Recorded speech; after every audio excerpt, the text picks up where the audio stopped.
Olá, queridos. Olá, queridas. Sejam muito bem-vindos à nossa programação. É uma alegria você estar aqui conosco. Muito obrigada. Obrigada pela confiança que você tem em nós, pelo desejo de passarmos esses momentos juntos, não é, Yane? Isso mesmo. Estou muito feliz de estar aqui também nessa tarde. Então, hoje o título da nossa pauta é uma pergunta para você. Como está o seu coração? E não vou te perguntar sobre o seu último check-up, né? Como é que está o seu músculo cardíaco aí, se você tem feito, porque check-up é necessário também, né? É necessário, muito necessário. Né? Nossa, a gente está vendo, a gente teve notícia, essa semana a gente teve noticiários assim de infarto. Muito. Assim, de pessoas jovens, de mulheres, de tudo, né? Então é bom manter uma... E muitas vezes a gente não vai atrás disso. Pois né? tem pessoas que acham assim, não, eu tenho 40 anos só, eu tô ótima. Então, né? Eu acho que depois, passou dos 25, você começa a fazer uma rotina de uma vez por ano fazer pelo menos, né? Mas esse é o sentido literal da palavra coração. Para nós, né, que estamos sempre assim como cristãos fazendo o assunto, a própria Bíblia, ela vai usar a palavra coração de maneira literal, como nós falamos, como esse músculo cardíaco. O exemplo que eu vou te dar está lá em 2 Reis 9:24, que diz assim: Mas Jeú entesou o seu arco com toda a força e feriu a Jorão entre os braços, e a flecha lhe saiu pelo coração e ele caiu do seu carro. Simplesmente uma flecha direta ali no o coração. No coração, né? Cardíaco, isso. Mas no sentido figurado, que nós conhecemos e a própria Bíblia usa, ele concentra, ele diz que o coração é a sede de todos os nossos sentimentos. Exatamente. Né? É o homem interior, né? Como a Bíblia diz. Inclusive é mais mencionado nesse sentido do que propriamente dito como um músculo. Sim, bem mais. E Provérbios 4:23, por exemplo, quando ele diz assim: sobre tudo o que se deve guardar, guarda o teu coração, porque dele procedem as fontes da vida. Uau! Esse a gente poderia interpretar dos dois jeitos, né? Cuida dele, porque também dele procede essa vida, esse ar que respiramos. Mas essa outra vida, dele procede essa nossa vida interior. Exatamente, essa vida interior. E como é importante a gente entender esse contexto, inclusive dentro desse livro de Provérbios, que vai tratar muito sobre o coração como centro das nossas emoções e como nós precisamos. E é interessante que o texto fala e traz para nós o entendimento de que a responsabilidade de guardar o coração, ela é pessoal. Então, cada um de nós tem que guardar o seu próprio coração. Né? Sabe? E fora que essa é uma ordenança. Sabe? Não é assim, se você quiser, ou se você tiver disposto, isso aqui é um bom conselho. Não é um bom conselho. É uma ordenança bíblica, né? Então, porque é o que está aqui dentro que me impulsiona a viver, né? Então, quando eu faço essa pergunta, como está o seu coração? Que pergunta eu posso estar fazendo nesse sentido, né? Pois você pode perguntar justamente sobre as minhas emoções. Né? Como é que andam todas as suas emoções, como é que anda, porque ele excede também daquilo que nós pensamos, porque o meu pensamento reflete em ação, em emoção e tudo mais, né? Agora, apesar de ser sede de tudo isso, de sentimento, de desejo, os nossos desejos estão aqui, né?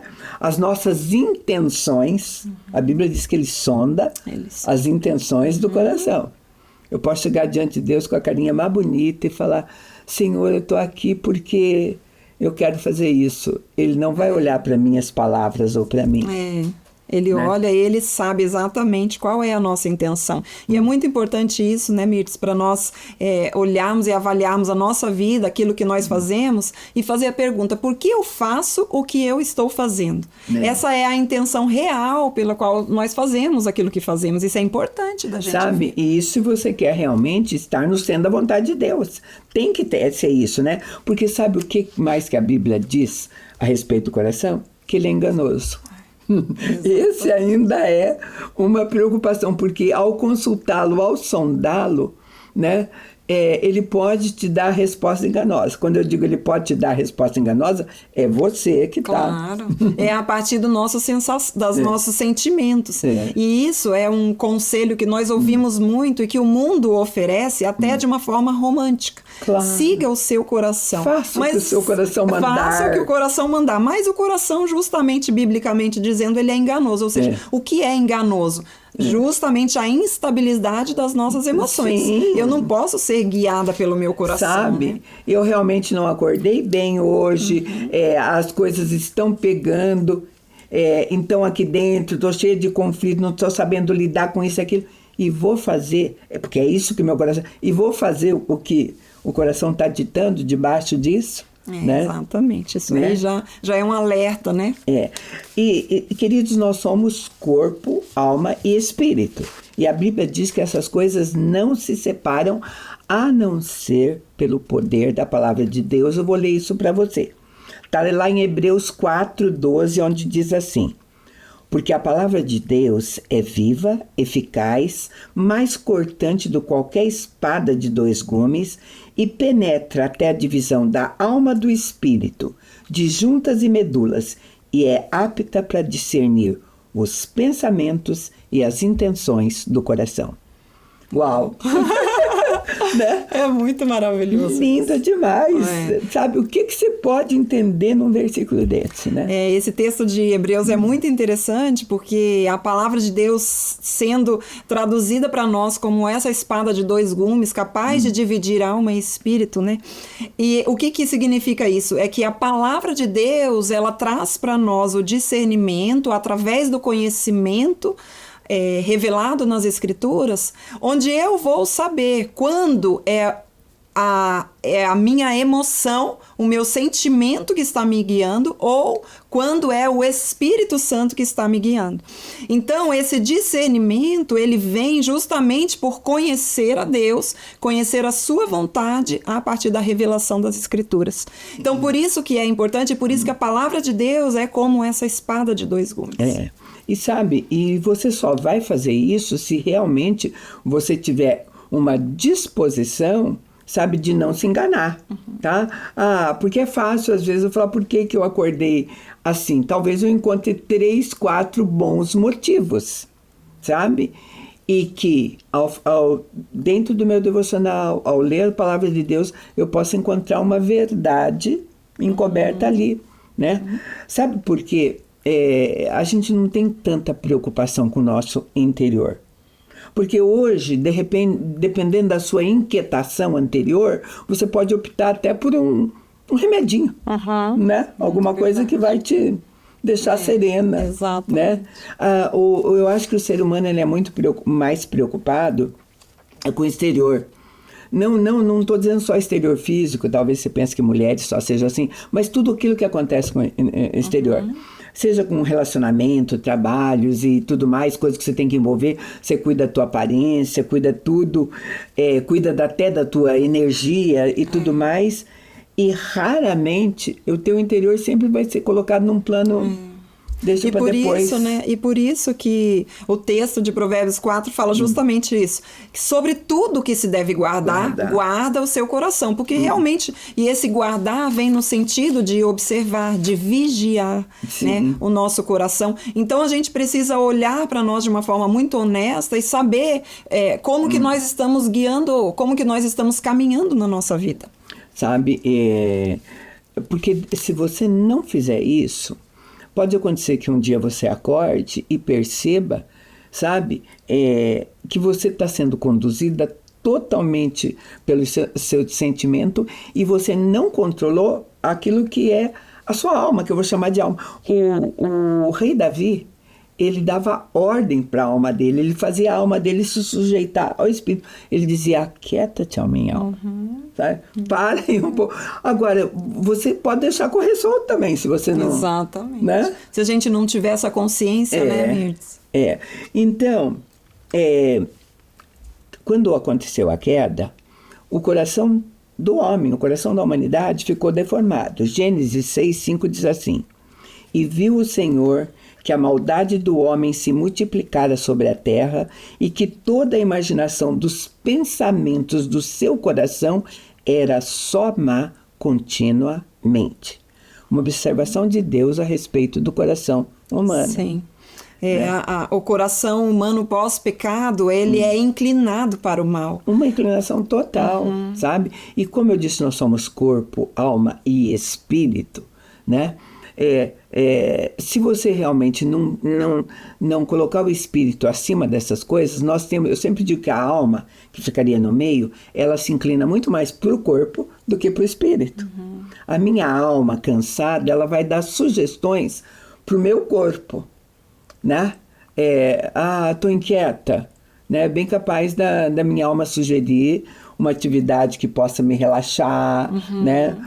Uma Coca-Cola para me dar um up, sabe? Diferente do que se eu buscando na palavra, eu poderia encontrar um caminho. Exatamente. Né? De cura mesmo. E o mundo alimenta a nossa carne já, né? A gente já vai. Agora, o nosso espírito, ele necessita ser alimentado pela palavra. E sabe quando, se você não tivesse cuidado, sabe quando? Só quando você já viu falar, porque tem uma expressão assim, o meu mundo interior desabou, né? A pessoa, quando desabou? Porque você nunca cuidou. Nunca guardou. Essa conversa é justamente isso, sabe? Então, quando eu digo que o Senhor examina, né, o nosso interior. Aliás, eu vou dar o versículo bíblico para você, porque ele é bem completo. Lá em 1 Samuel 16:7, diz assim a palavra de Deus. Mas o Senhor disse a Samuel, não atentes para a aparência, nem para a grandeza da sua estatura, porque eu o rejeitei. Porque o Senhor não vê como vê o homem, porque o homem olha para o que está diante dos olhos, porém o Senhor olha para o coração. Olha só, né? E esse é o olhar mesmo que o Senhor, né, nos ensina aí, que ele olha para o coração e não para a aparência, e mostra também que a nossa inclinação é justamente olhar para a aparência, né? Então a gente vai contra isso, contra a nossa carne de olhar para a aparência e sermos conduzidos mesmo pelo nosso... A gente é muito conduzido por aquilo que diz o nosso coração. E sabe, queridos, não é só para coisa má. Porque às vezes, vamos pegar uma coisa boa, por exemplo, até isso aqui eu acho, uma conversa como essa, pontuada, pautada em cima de valores bíblicos, para chegar para a pessoa, chegar até você, parece coisa ótima, mas a motivação por trás disso às vezes não é a correta. É verdade. Eu estou fazendo isso por quê? Porque quero estar numa TV... Aí a motivação seria completamente errada, né? Estou fazendo por quê? Então, às vezes, até coisas com aparência muito boa têm a motivação errada. Exatamente. Por isso que Deus, né, ele já disse que ele sonda o nosso coração e conhece a intenção. E daí mostrando, porque você tem que se expor para que Deus faça isso, e daí você tem que corrigir. Né? Porque não é até natural, algumas coisas são até muito natural para esse ser humano caído. É a palavra de Deus, o conhecimento dela que vai nos trazer para o centro, para essa verdade. Né? Exatamente. Eu vou chamar um intervalo bem pequeno e a gente volta para tentar fechar essa conversa.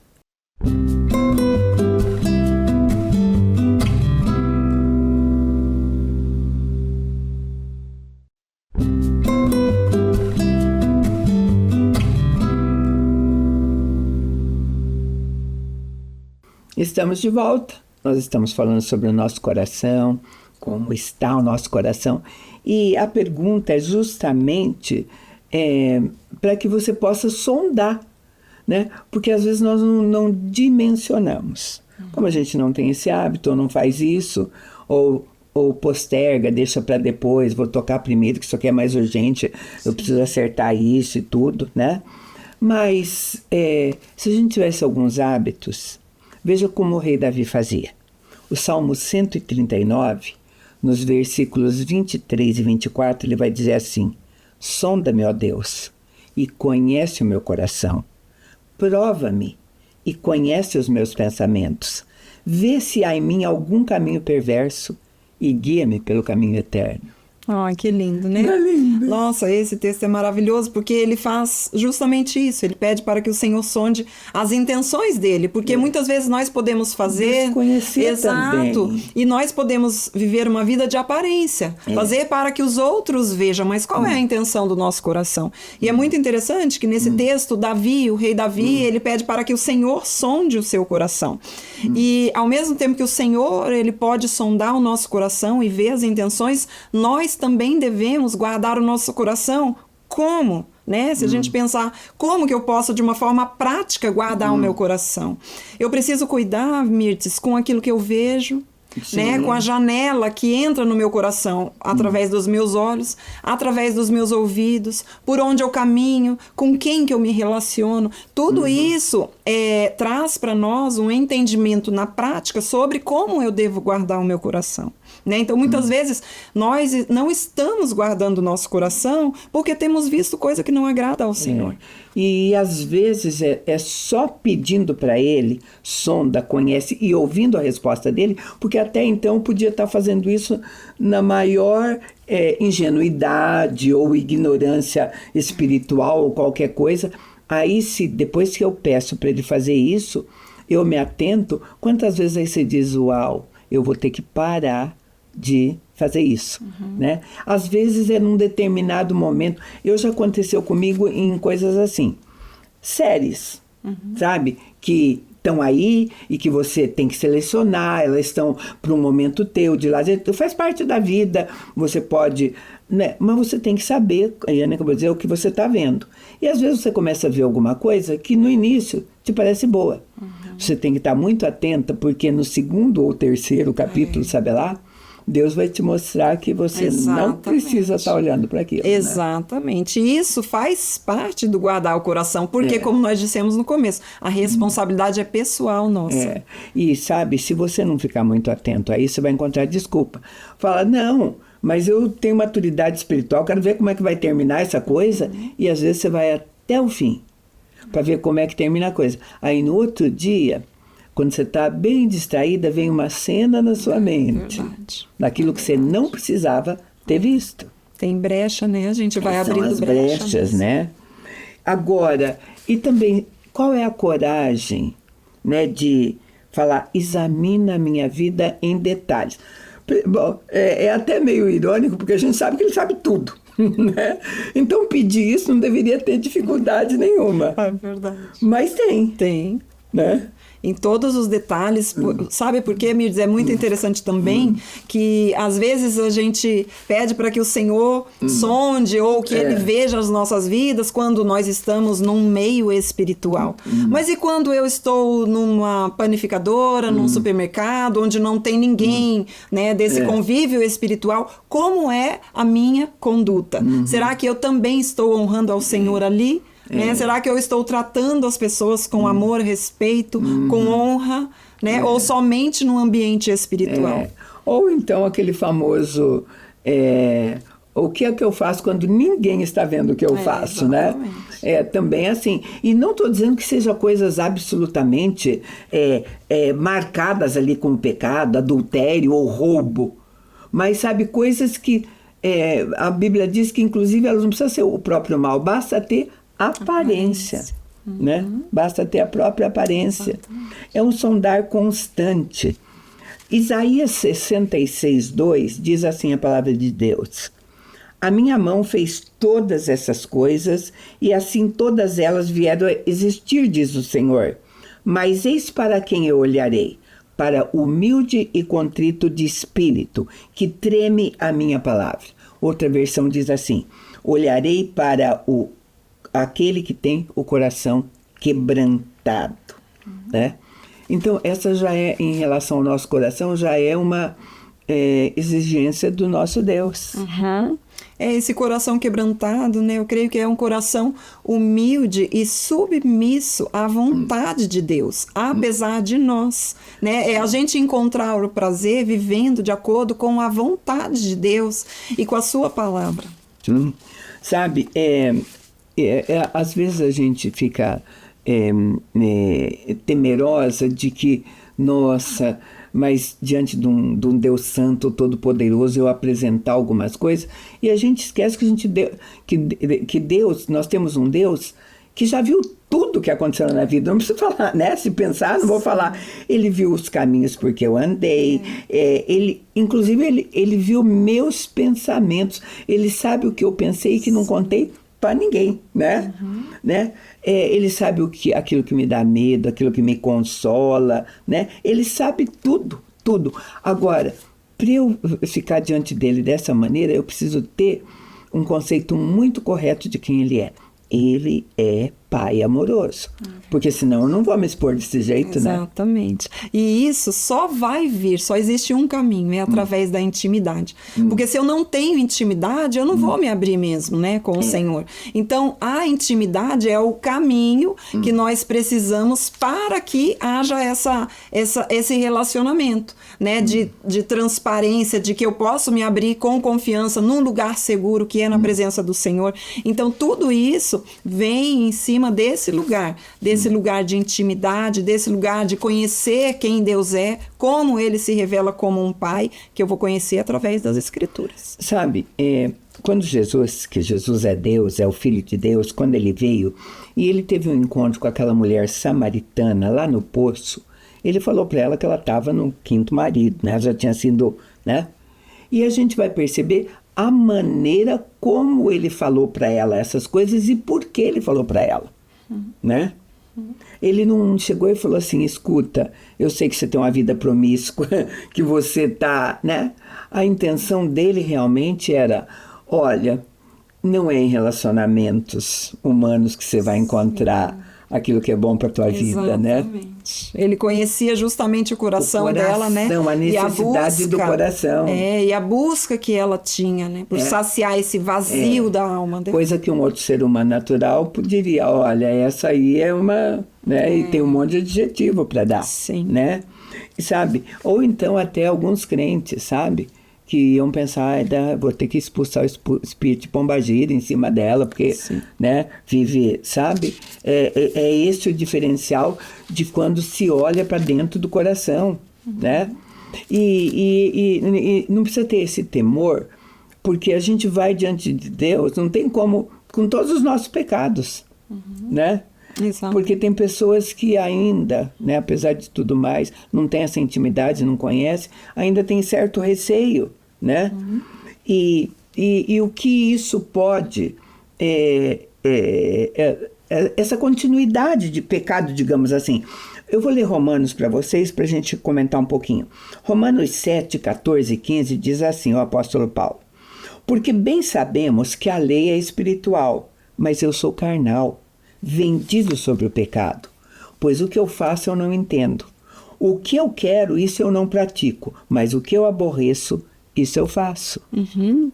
Paulo, ele é muito interessante porque ele vem falar justamente sobre a luta que existe entre a carne e o espírito.